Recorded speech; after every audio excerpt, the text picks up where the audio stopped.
Pilot Mountain. I really am a big fan of this mountain. I only recently found out about it, and there's a cool little stump there. But I'll be showing you guys some panning shots that we'll get along the road.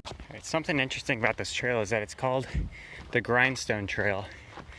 And it's called that because the Moravian settlers who used to live here, and probably still do, I mean, I'm sure their descendants are still here, you can actually see a preserved part of their settlements at Old Salem in Winston-Salem today. And they would use the rocks at the top of this mountain to quarry for their grindstones for processing wheat, sharpening knives, and honing their tools, which I think is an interesting part. And a further reason why this mountain is metal. Chloe found some more vines this time. She has a knack for it. Climb it, Chloe. You've been doing CrossFit? What has all that been for? Go, Chloe. Go, Chloe. Get it. Get it. No, it's falling. I don't want to get whipped in the face. Something that isolates this park in my mind from the other parks we've been to in North Carolina is the grass with the forest, because that's not something you really see very often here. I see it in pictures of like forests, like the Black Forest in Germany. It's usually dirt, the red clay, and dead leaves and pines, which has a beauty of its own, but it's very different for North Carolina to me. All right, so you guys can see for miles. That's one of the things I'm looking forward to once we get to the top. Here's a little bit of a peek at some of the steepness. But this is a part of the Saratown mountain range, which is sort of a freestanding mountain range separate from the Appalachians. It's in the middle of the Piedmont and towards the coastal plains. I'm not entirely sure, I didn't bring a compass, but I know this isn't looking directly west because we'd be able to see the Blue Ridge Mountains. We'll know when we get to the top because I'll have a better gauge for which way is west.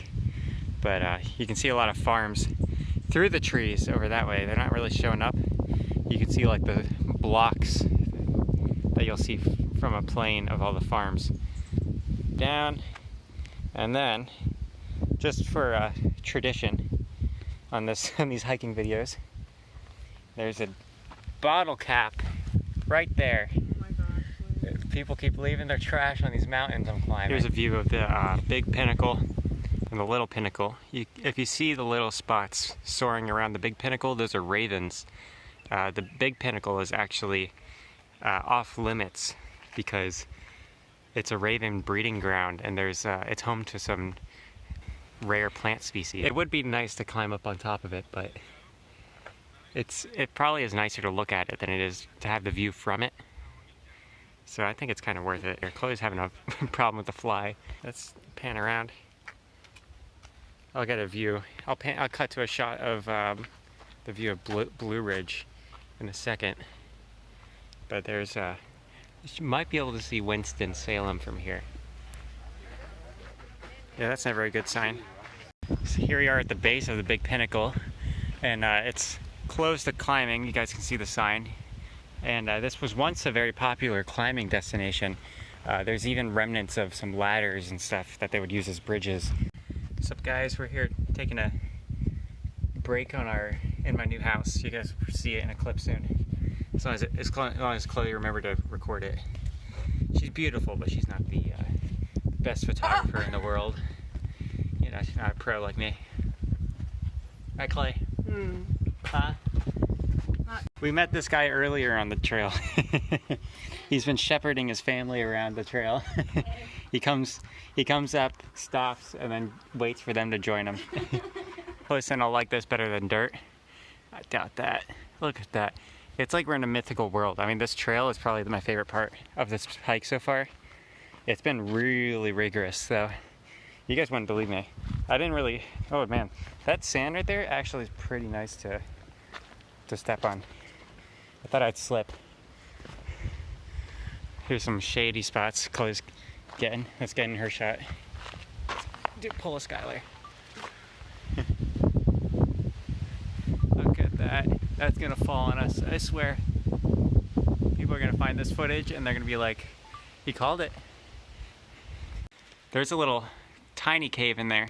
Me and Chloe saw some people carrying some gnomes up and down the trail. I'll cut to a shot of that while I'm talking about it here. From earlier, way towards the beginning. I'm starting to get the sand in my throat while talking. It's not very great. But look at a nice, beautiful pan for you guys. I'll cut to some shots for you. All right. It's floating right there. Floating around, looking for love. It's a breeding ground. Told you guys about it. There's another one. It's coming up.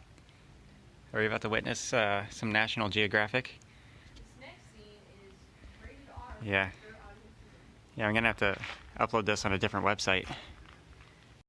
And while we're talking how metal this mountain is, with the ravens and whatnot that I can't stop talking about because I freaking love ravens, you guys don't believe it.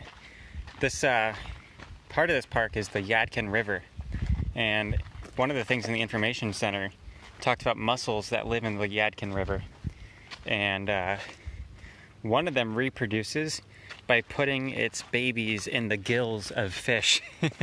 And then I suppose they live there until it's time for them to either break off or kill the fish and just live wherever the fish's body settles, which is pretty metal. You know. That's where I would put my babies. Yeah, Chloe's gonna put her babies there. Look, there's another one of them ravens we just met. You guys just missed it because I'm trying to keep these pans from being too jarring. But look at this. Imagine looking up at that and going, hey, I'm gonna climb that. That's what I feel. Look at that. I wish I could get out there and see those rare plants. I mean, I'm sure there's plenty of them growing down here. And then this rock is kind of interesting. I wonder what rock they would use, what type of stone. I'll put it in the link when not the link, but the subtitles. What rock the Moravians would use when they were quarrying up here for their millstones and whatnot. Also, I'll put the name of this trail. There's a cave in there. There's a cave in there, Chloe says. Hang on. I'll put the name of this trail when we are done with it and put it in the subtitles as well. It is a Native American word. I'll put the tribe that it's for as well. I'm really bad at remembering this stuff. And it means basically like guiding rock. Oh, there's a cold breeze coming out of that cave. That's fascinating. I can sort of see light in there.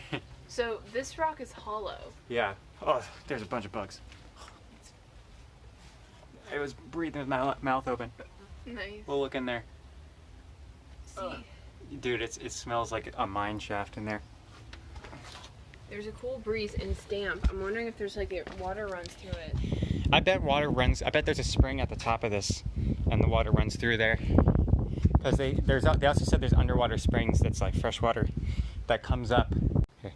So we've done a little bit of sleuthing and found that this has probably been quarried as a sort of gutter to run water out of that little hole that we were investigating. I bet when it rains, it runs down somewhere up top and through that hole, and then they've made this cutout here so that it runs through and under that rock there, and then obviously off into wherever.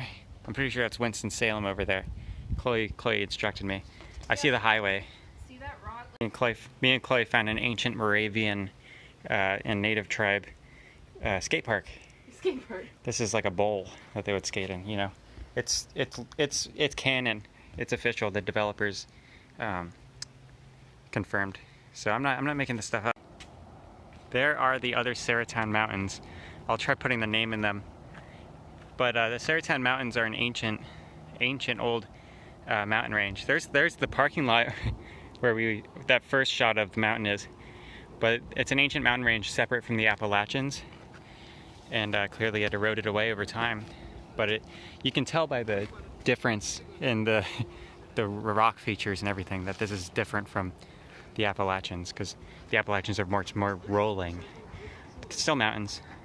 I can confirm. Proves that there's water. Here's some more neat plants. Yeah, there's definitely water running from this spot right here through that crack right there.